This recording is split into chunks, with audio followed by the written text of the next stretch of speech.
On the SHIELD helicarrier, Maria Hill endures an awkward call from her mother when the airship goes into lockdown mode. Dr. Doom is here. Victor calmly waits for Hill, refusing to speak to anyone else. Looking over the former villain, Hill orders her people to stand down. They question this, but Maria has them really look at their visitor just for a second. Does this man look trapped? Does he seem scared? He's not. He's in no danger. So she calls the lockdown off and listens to what Victor has to say. Doom explains that a phone call would have led to a full SHIELD investigation, wasting valuable resources and time on behalf of the do-gooding agency. By dropping in, he may have caused a brief panic, but it was an effective way in getting Maria to talk with him without wasting anybody's time. Hill declares Victor is under arrest, which he finds amusing. He asks that she stop pursuing him, pointing out that he recently saved her life. He realizes that he never actually told her this, but he's on the side of heroes now. His rescue was supposed to indicate they don't have to worry about him anymore. Hill says that Victor is an international criminal, a wanted man. Saving a few lives, even hers, will not change that. Victor only responds by asking that she take Ben Grimm off his case. He also asks that they leave Dr. Pereira out of this. She has nothing to do with him and is innocent of everything. Hill hears this, but she persists that Victor is under arrest and she's not going to call Ben Grimm off. Doom only says that the thing will inevitably make things messy. He asks where Ben is now, and Hill claims she doesn't know. An agent speaks up, saying he's in Latveria. At these words, Victor takes off, and that agent is totally fired. And so Doom returns home. He remembers his country differently. It is in ruins now. Some children holding assault weapons jeer at what they believe is Iron Man, so he takes their guns and orders the kids to go to school. Their response is simple. What school? Victor then spies some armored men robbing civilians. He demands to speak to General Karadik. Victor arrives at a small base where a squad of Doombots attack him. Really, Doom is insulted. He programmed these robots. He created them. General Karadik emerges, demanding to know what Tony Stark is doing here.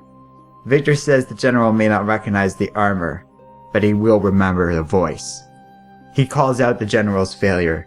He left this man in charge of Latveria, and the man has utterly and completely failed. The general claims they're in a transitional period, and is quick to blame their former ruler for abandoning them. Victor is furious. The general agreed to peacefully make Latveria into a free state, and he has dragged his heels while the country has fallen into chaos. In the few seconds they have been talking, Doom has already vetted the perfect candidate to put together a proper and real government for this country, an academic named Angela Cror. The general should have done this on his second day in power. Karadik finds this all incredibly distasteful. Doom left. Victor says Latveria deserves better and orders the general to make things right. Angela Cror can fix things if he finds her. He then spies mystical energy emanating from his old castle, and asks Karadik who occupies it now. The general only says it is not them. Doom makes his way to his former lab. He finds Ben Grimm there, who tries to warn his old enemy, but Doom knew the second he walked in here. He greets his mother.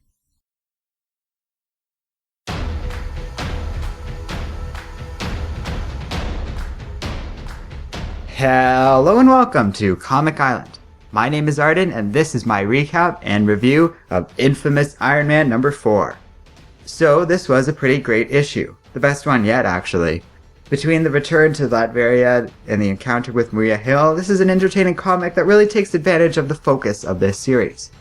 It's actually really fun seeing a story from Dr. Doom's perspective.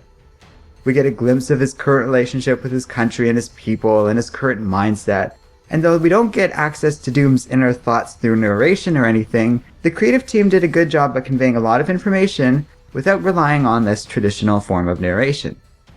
Brian Michael Bendis manages to preserve the integrity of Doom's character while also pushing him in a new direction, and showing some growth.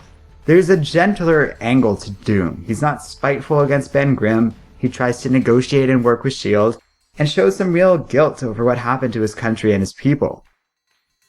And additionally, I contend that to date, Bendis still might be the best in a long line of writers when it comes to handling Maria Hill's calm disposition and dry sense of humor. I liked and recommend this comic. It was polished and fun, while this series keeps getting better and better with each issue. Now that I'm used to the art, for example, it's really starting to work with me. I liked the last panel, for example, where we only see Cynthia in the reflection of Doom's face. Or the facial expressions throughout this comic. That last look the General gives Victor says a lot. Yet I'm still not sure what's going on in his head exactly. This stuff's really interesting. So it's a good, fun comic I rather enjoyed. It's not exceptional, but it's just entertaining enough that it really sells me on how fun Doom's character can be, and how having a series like this is actually really cool. Let me know what you think in the comments section below, and if you like this video, check out our Patreon page. Donors get cool perks and have a direct say in the comics we review. And as always, don't forget to like, subscribe, and keep reading comics.